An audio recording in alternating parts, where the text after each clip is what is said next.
Okay, other question. What party fought to keep blacks in slavery and was the party of the Ku Klux Klan? Well, the Democratic Party. I mean, you know, in all due respect, you think about when Abraham Lincoln was assassinated. Who was he assassinated by? A Democrat? That's right. Too bad. Maybe we ought to outlaw the Democrat Party. Huh? You know, Okay. you understand what I'm saying? Yeah, yeah. And you know, in all due respect, Veronica, the other thing too is a lot of people don't realize this history, but blacks were all Republicans at one point. My dad was a Republican. Yeah. Now, what if somebody says, well, that was back then, Republicans now, they're worse than they were back then? I mean, starting with Martin Luther King Jr., why was he a Republican? Well, Martin Luther King Jr. was a Republican because his dad, first of all, was a Republican. He was the matriarch. He was the head of the family. And if Dad was a Republican, the whole entire household was a Republican. Now there's this fight about this back and forth from the standpoint of saying, well, he was, and he wasn't. No, he was a Democrat, and this, that, and the other. Well, hey, I don't buy that. The bottom line, the man was a Republican. His dad was a Republican. My dad was a Republican. I was a Republican.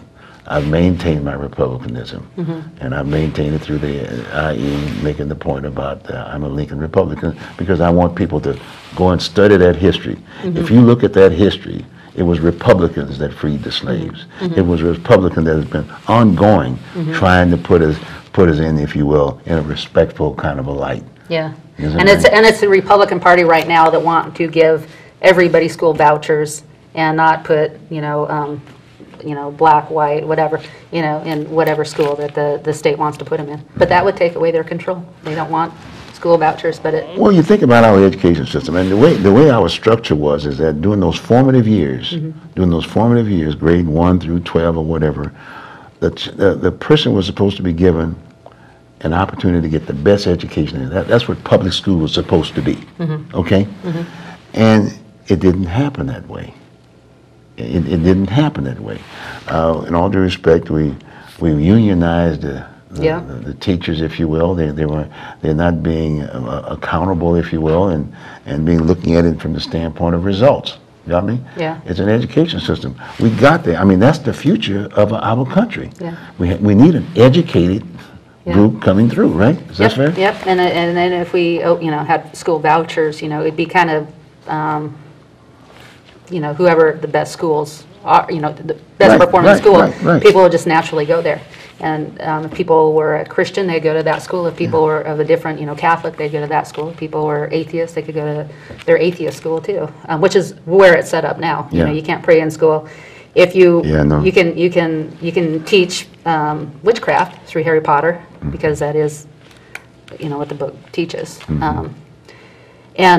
But you can't teach the Bible. So you can have communist teaching, witchcraft teaching, but you can't teach the Bible.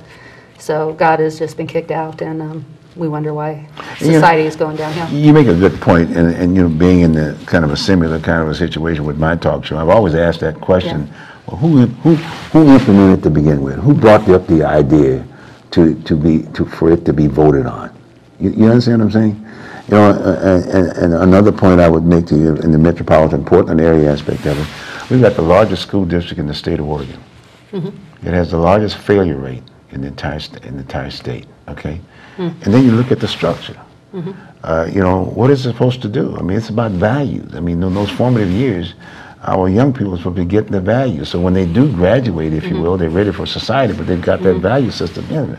But in our Portland public schools, the superintendent, she's gay. And they make it a point to promote that among the education system. Yeah, I mean, how confusing is that? That's very confusing. I mean, what do you say to a Christian person? Or what do you say to a family, if you will?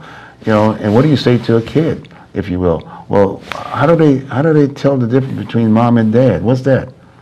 You can have your values, but don't bring that during those formative years.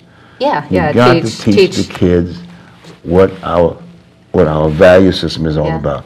Now, once you get to be an adult and you're out on your own and you've got to go out there and pay rent, you pay your taxes or whatever, you know what I'm saying? And that's a different ballgame, but I'm really disappointed about the fact that we still got that promotion. Yeah, they're teaching now gayhood, and that's something that somebody might want to try because you never know. And then they teach the green movement, you know, worshiping Mother Earth, not the Creator, and, you know, they taught evolution, which also isn't true. And so it's just been a progression, and, you know, society has just started accepting it, or has accepted it, and, you know, it's real strong going in Portland.